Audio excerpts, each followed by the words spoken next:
Buyers purchase చేసే టైంలో మరి వాళ్ళ యొక్క వైట్ మనీని యూజ్ చేయొచ్చు అంటారా? సో అదే అండి, మనకి అమరావతిలో అడ్వాంటేజ్ ఉంది. ఇప్పుడు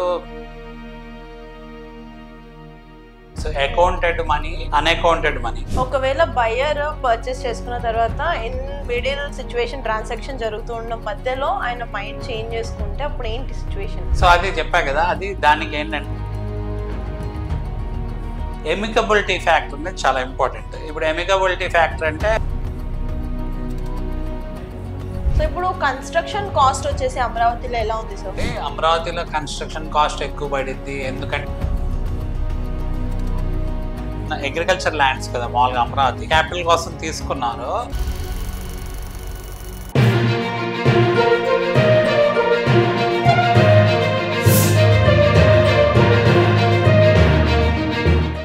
సో ఈ బయర్స్ పర్చేస్ చేసే టైంలో మరి వాళ్ళ యొక్క వైట్ మనీని యూజ్ చేయొచ్చు అంటారా? సో అదే అండి, మనకి అమరావతిలో అడ్వాంటేజ్ ఉంది. ఇప్పుడు మనకి రియల్ ఎస్టేట్ ఏంటంటే ఇండియాలో తీసుకుంటే మార్కెట్ ఎలా ఉంటుంది అంటే there are two components, accounted money, unaccounted money. So యూజువల్గా ఏంటంటే దాన్ని వైట్ బ్లాక్ అంటారు అనమాట. సో ఈ రియల్ ఎస్టేట్ లో ఎప్పుడైతే ఈ వైట్ బ్లాక్ ఇలా ఉన్నాయో ట్రాన్సాక్షన్స్, రకరకాలకి రకరకాల ఇబ్బందులు అండి. అంటే market it self is like that. అంటే గవర్నమెంట్ ఒక పాలసీతో రావాలి లైక్ దట్. ఏంటంటే స్టాంప్ డ్యూటీలు, రిజిస్ట్రేషన్ వాల్యూలు తగ్గించి లేదా ప్రైజెస్ పెంచటము. అప్పుడు ఏంటంటే ట్రాన్సాక్షన్ చేసుకునే వాళ్ళు కూడా ఎక్కువ వైట్ కొనుక్కుంటాం, అలా చేసే సిచ్యువేషన్ ఉండొచ్చేమో. బట్ ఏంటి అంటే యూజువల్గా మనకు ఒక ల్యాండ్ ఉందనుకోండి, ఆ ల్యాండ్ 5 crores అనుకోండి, మనకి దాని government value 50 lakhs, 1 crore, 2 crores ఉంటుంది ఎక్కడైనా. ఇప్పుడు అమరావతిలో అయినా అంతే. అయితే ట్రాన్సాక్షన్ చేసుకునేటప్పుడు ఇక్కడ ఇప్పుడు బెంగళూరు లాంటి చోట, హైదరాబాద్ లాంటి చోట, డిఫరెంట్ ఏరియాస్లో మనం ఫుల్ అకౌంటెడ్ మనీతో కొనుక్కునే బయర్స్ ఉంటారు. మనం అలానే మనం EB-5 సోర్స్ ఆఫ్ ఫండ్స్ లో కూడా మాట్లాడుకున్నాం ఇంతకుముందు. గ్రీన్ కార్డ్కి క్వాలిఫై అవ్వాలి, మీరు US లో ఇన్వెస్ట్ చేయాలంటే కంప్లీట్ గా white source of money, legal taxed source of money ఉండాలి అని చెప్పి. సో బయ్యర్ కానీ సెల్లర్ కానీ ఇప్పుడు వాళ్ళ ఇష్టం కదా. ఒకవేళ ఏంటంటే అకౌంటెడ్ మనీ మాకు పర్లేదు, ఇబ్బంది లేదు, కొంచెం రిజిస్ట్రేషన్ వాల్యూ, స్టాంప్ వాల్యూ పెరిగినా పర్లేదు, మేము ముందుకొచ్చి కొనుక్కుంటాము అనుకుంటే వాళ్ళు కొనుక్కోవచ్చు. సో అమరావతిలో ఏంటంటే ఆ ఫ్లెక్సిబిలిటీ కూడా ఉందన్నమాట. సో NRIs కూడా ఇప్పుడు డెఫినెట్ గా ఏంటంటే అకౌంటెడ్ మనీతో కొనుక్కోవడానికి ఇష్టపడతారు. సో ఆ ఫ్లెక్సిబిలిటీ అమరావతిలో ఉంది. అలానే ఇప్పుడు మనకి ట్యాక్స్ పరంగా చూసుకున్నాం అనుకో, చాలా డిజిటలైజేషన్ అయిపోయింది కదా. ఇప్పుడు పేమెంట్స్ కూడా UPI పేమెంట్స్ అన్ని వచ్చేసినాయి. సో క్యాష్ ఎవరైనా ఎక్కువ విత్డ్రా చేశారనుకోండి అకౌంట్ నుంచి ఇన్ గివెన్ ఫైనాన్షియల్ ఇయర్ లో, వాళ్ళకి నోటీసులు వస్తాయి. మీరు చెప్పాలి ఏంటంటే ఎందుకు అంత డ్రా చేశారని. సో ఆ ఇబ్బందులు ఏమి ఫేస్ చేయకూడదు అనుకున్న వాళ్ళు అకౌంటెడ్ గా మంచిగా కొనుక్కుంటారు లీగల్ గా అనమాట. అలానే దానివల్ల ఏమైంది అంటే ఇప్పుడు కొనుక్కునే వాళ్ళు కనుక ఎక్కువ వైట్ తో కొనుక్కున్నారు అనుకోండి, ఫర్దర్ గా వాళ్ళు అమ్మే అప్పుడు కూడా అప్పుడు ప్రైజెస్ పెరిగినాయి అనుకోండి, గవర్నమెంట్ వాల్యూస్ అయ్యి క్యాపిటల్ గెయిన్స్ ట్యాక్స్ అని ఉంటది కదా ప్రాపర్టీ అమ్మినప్పుడు. మరి ఆ క్యాపిటల్ గెయిన్స్ ట్యాక్స్ వాళ్ళకి ఎక్కువ ఎగ్జంప్షన్ వచ్చింది అంటే వాళ్ళు ట్యాక్స్ కట్టాల్సింది తగ్గిపోద్ది, వాళ్ళకి అది అడ్వాంటేజే కదా. సో అలాంటి అడ్వాంటేజెస్ కూడా ఉంటాయి. ఓకే, ఒకవేళ బయర్ పర్చేస్ చేసుకున్న తర్వాత ఇన్ మిడిల్ సిచ్యువేషన్ ట్రాన్సాక్షన్ జరుగుతూ ఉండడం మధ్యలో ఆయన మైండ్ చేంజ్ చేసుకుంటే అప్పుడు ఏంటి సిచ్యువేషన్? సో అది చెప్పా కదా, అది దానికి ఏంటంటే లీగల్ క్లాజ్ ఉంటుందండి డెఫినెట్ గా. సో వీళ్ళు వర్బల్ గా రాసుకున్నారా, రిటర్న్ గా డాక్యుమెంటెడ్ ఫార్మాట్ లో రాసుకున్నారా, అలానే విట్నెస్లు ఎవరున్నారు ఏంటి, సో ఏమి మాట్లాడుకున్నారు, వాళ్ళ టర్మ్స్ అండ్ కండిషన్స్ ఏంటి. ఎమికబిలిటీ ఫ్యాక్టర్ అనేది చాలా ఇంపార్టెంట్. ఇప్పుడు ఎమికబిలిటీ ఫ్యాక్టర్ అంటే ఒక మీడియేషన్ నడుస్తుంది అనుకోండి ఇద్దరు వ్యక్తుల మధ్యన, వీళ్ళు కొంత నష్టపోతారు, వాళ్ళు కొంత నష్టపోతారు, ఒక చోట ఎక్కడో ఒక చోట వీళ్ళు రాజీకి రావాలి. సో ఇక్కడ ఏంటంటే డిమాండ్ ఎక్కువ ఉంది కాబట్టి ఎప్పుడైతే సెల్లర్ ఎక్కువ నష్టపోకూడదు అనే సిచ్యువేషన్ లో ఉంటాడో, సెల్లర్కి డిమాండ్ ఎక్కువ ఉంది కదా, ఒకరు కట్టి ఒకరు కొంటారని, అప్పుడు డెఫినెట్ గా ఏంటంటే ఆ కాంట్రాక్ట్ నుంచి వాళ్ళు బ్యాక్ ఆఫ్ అయ్యే సిచ్యువేషన్ ఉంటది. కొనుక్కునే వాళ్ళు కూడా ఊరికే వచ్చి అక్కడ ఏదో సర్వే చేసినట్టు కాకుండా, నీకు ఇప్పుడు నేను మార్కెట్ లోకి వెళ్తున్నానండి, ఒక 20-30 ప్రాపర్టీస్ చూశాను, చాలా ఎక్స్ప్లోర్ చేశాను, నా దగ్గర మంచి నాలెడ్జ్ వచ్చింది.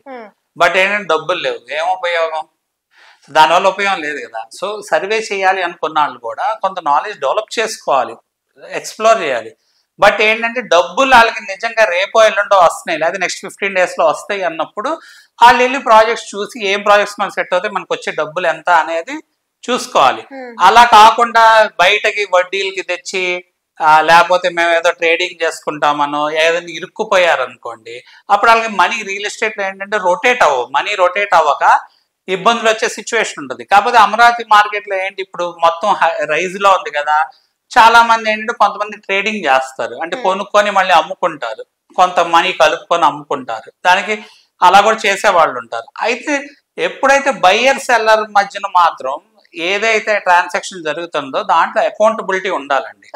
సో బయ్యర్ అవనండి సెల్లర్ అవనండి, ఎక్కడైనా సెల్లర్ ఏంటంటే రూపాయి నాకు ఎక్కువ రావాలి అని ఆలోచిస్తూ ఉంటాడు, బయ్యర్ ఏమో నాకు రూపాయి తక్కువ రావాలని ఆలోచిస్తూ ఉంటాడు. అలా కాదు, డిమాండ్ ఏంటి, రీజనబిలిటీ ఏంటి, లేకపోతే రీజన్లో ఏం ట్రాన్సాక్షన్స్ జరిగినాయి ఇంతకుముందు, ఎంతవరకు తన డిమాండ్స్ అంటే తన అవసరం ఏంటి, ఆ అవసరాలకి ఒకవేళ బయ్యర్ రెడీగా ఉన్నాడా, ఈ అన్నింటిని బేస్ చేసుకొని ఒకవేళ మ్యాచ్ అయితేనే ముందుకెళ్ళటం బెస్ట్. లేదు కన్ఫ్యూజన్ మైండ్ సెట్ లో గనక క్లియర్ గా ఏమి మాట్లాడుకోండి, అందుకే ఏంటంటే ఇద్దరు మాట్లాడుకోవాలి, కూర్చొని మాట్లాడుకొని మీటింగ్ ఆఫ్ మైండ్స్ అనేది జరగాలన్నమాట. లీగల్ గా క్లారిటీ ఆఫ్ థాట్ ఉన్నప్పుడే వాళ్ళు ముందుకెళ్ళి ఆ ఎగ్జిక్యూషన్ అనేది జరిగితే అప్పుడు ఆ పని అయింది, అప్పుడు దానివల్ల ఎవరికి నష్టం ఉండదు కదా.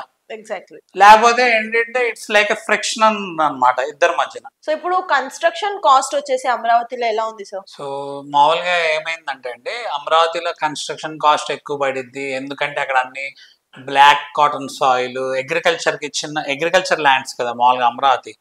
తర్వాత ఏంటంటే ఎప్పుడైతే మన క్యాపిటల్ కోసం తీసుకున్నారో ఇప్పుడు 3 పంటలు పండే భూములు కాబట్టి డెఫినెట్ గా ఏంటంటే బ్లాక్ కాటన్ సాయిల్ ఉంది కాబట్టి అక్కడ కన్స్ట్రక్షన్ కాస్ట్ ఎక్కువ పడిద్దేమో అని చెప్పి అందరూ అపోహ అన్నమాట.